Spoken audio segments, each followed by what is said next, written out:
Welcome everyone, this is David. In this video I want to make a short presentation about Russian President Vladimir Putin's claims of cleansing Ukraine from the right-wing extremist groups and Azov Battalion and its relationship with the Ukrainian government. The Western media has finally caught on to this claim and they're already engaged in damage control. What we are concerned with in this video is who is Azov and what is their relationship with the Ukrainian government itself, right? And this is kind of the basic fact that a lot of people miss. If you were a right-wing, dissident right-winger, especially in 2014, etc., you knew exactly who these people were, right? You had a very good idea of who these people were, and it's kind of funny, I was one of them. So it's kind of funny seeing that these people are, re-emerging again. But to kind of give you a short introduction of Azov, and this is from Wikipedia, you can read this yourself, but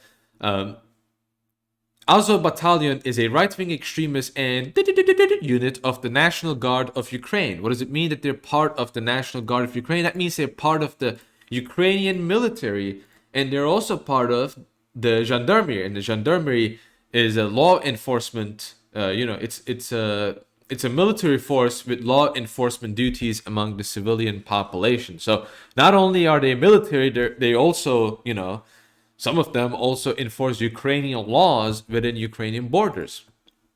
And as you can see in the images on the right, you can see some of the allegiances that they have and the allegiances that a lot of people will consider not good, especially the image on the bottom left is my favorite one, where the NATO flag and then the Azov flag and then the Windmill of Friendship flag all together, right? Best friends, best allies all together in the same place.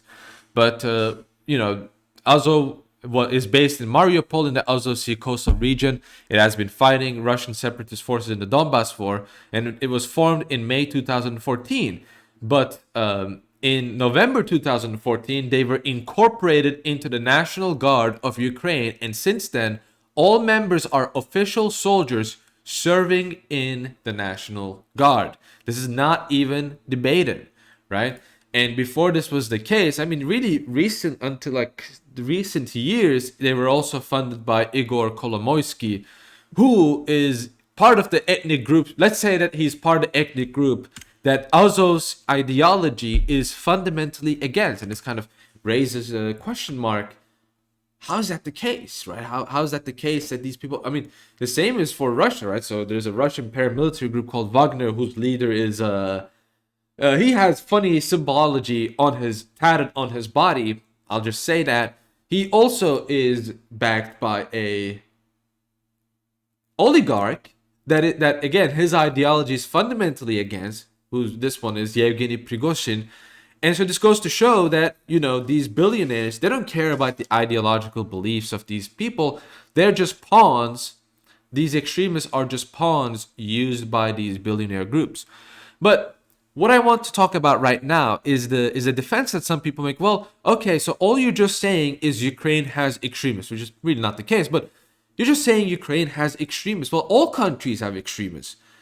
We can't just say that Ukraine is an extremist country just because they have extremists in their borders. The difference is, right, what makes Ukraine a special case in this regard is that this extremist group has been officially recognized and funded by the Ukrainian government. The same cannot be said for Russia, right, for instance.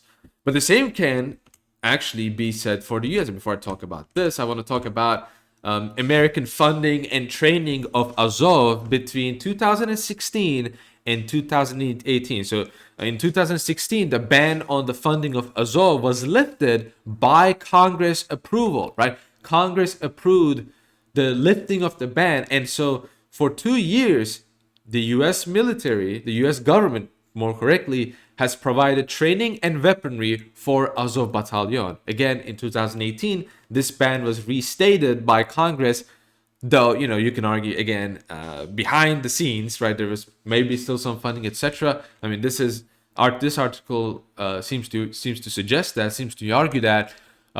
And all of these links in here are, all of these screenshots, etc. They're all going to be in the description below, so you can read the articles, news articles yourself. But what I want to focus on, especially this, NATO Twitter page, and all of these different Twitter pages showing images of Ukrainian soldiers, and all of these images, they always seem to have someone with interesting art, how should I say, interesting marks on them, right? Like this woman, this NATO Twitter page, you know, supporting the idea of Ukrainian women fighting in the military as if it's something praiseworthy.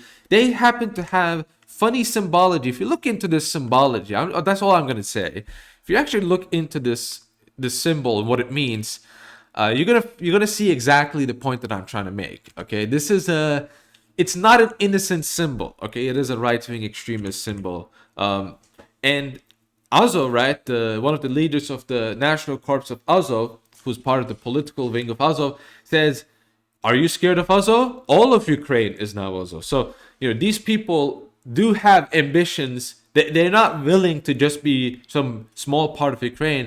Really, they just want to influence the entirety of Ukraine. By the way, these people have also been used to persecute Orthodox Christians in Russia as well, right? So there's a famous video online.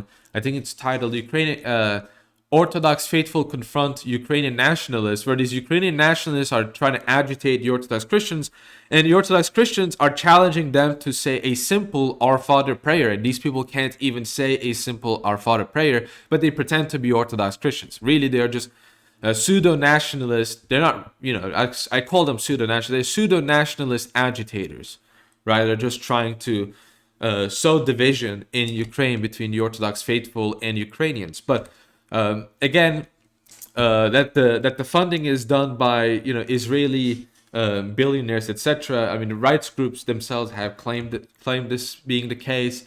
Again, the U.S. government has funded this extremist group officially. And if you're gonna say, "Oh well, they just didn't know who these were," I mean, that just goes to, doesn't that, aren't you just saying that Congress is so clueless that they don't even know who they're funding, right? And now recently, it seems like the U.S. government has approved a $14 billion funding of Ukraine or something like that, right? When people have been, those kinds of monetary, how should I say, packages for American people, no, they don't even use that. The American government doesn't do that, but for foreign governments, they're more than happy to use that much money for foreign governments, right? Just goes to show where their priorities are. And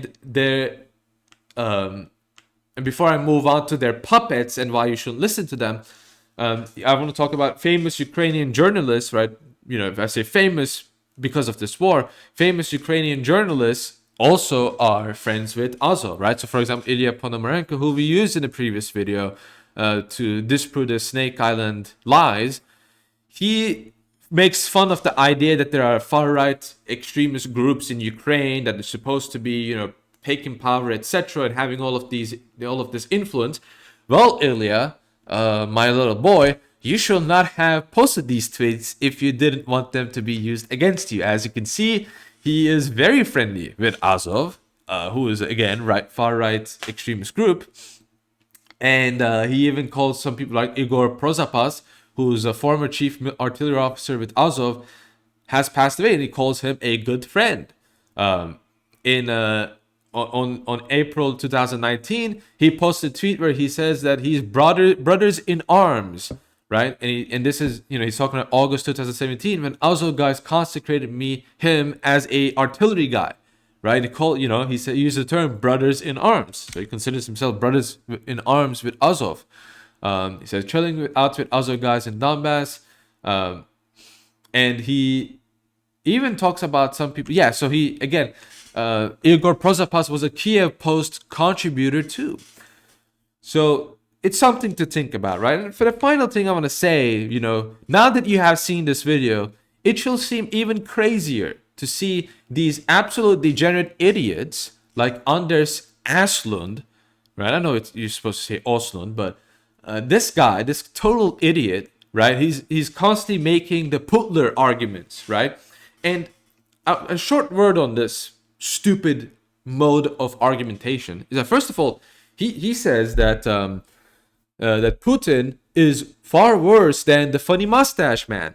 So that's just this dude should be admitted in a mental hospital for even this kind of an argument. But to to kind of get back to why these people, first of all, their arguments about they're Putler arguments, right? And you don't need to be a fan of Putin to like recognize the stupidity of these arguments. Their arguments is just fallacious. It's just a genetic fallacy. Bad guy 80 years ago did this political move. He did the same political move. Therefore, he is like that person, right?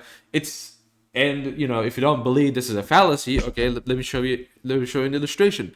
I drink water, right? Funny mustache man drinks water. Therefore, drinking water is evil. That is literally the argument this guy is using. It's the same mode of argumentation, right? Oh, funny mustache man attacked Poland. He invaded Poland. Putin is invading Ukraine. So Putin is literally funny mustache man. These people are not even worth the 1 second of attention and energy that you're spending listening or reading what bile they are spouting.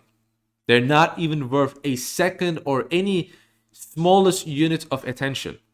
These people should be ridiculed and made fun of because they are really that ridiculous and make ridiculous claims and arguments. And that's what really you should take away with all of this stuff. Is just rhetoric, it's just lies, it's just deception. The media is not worth listening to. Again, that's kind of the main point I've been trying to make in my channel for a lot of things for months, right? If you couldn't go back, I have a video talking about how politics and listening to the news, etc., is useless because it's always going to be lies, misinformation, and just empty rhetoric. There's never going to be any good information for you. You might as well get that information if you really, really want to buy your own stuff. I mean, even blogs are more reliable than mainstream media. It's more reliable than mainstream. If you quote mainstream media to me, I'm not going to just accept that. I'm always going to doubt that. I'm always going to doubt whatever story they're pushing, unless everyone is really like making it. And then I would say, okay, maybe it might be true. And that's just a maybe, right? To blindly believe in whatever media tells you is just foolishness. Unless it's like a very obvious story, right? Like, oh, Russia and Ukraine are negotiating. Okay, that's probably a true story, right?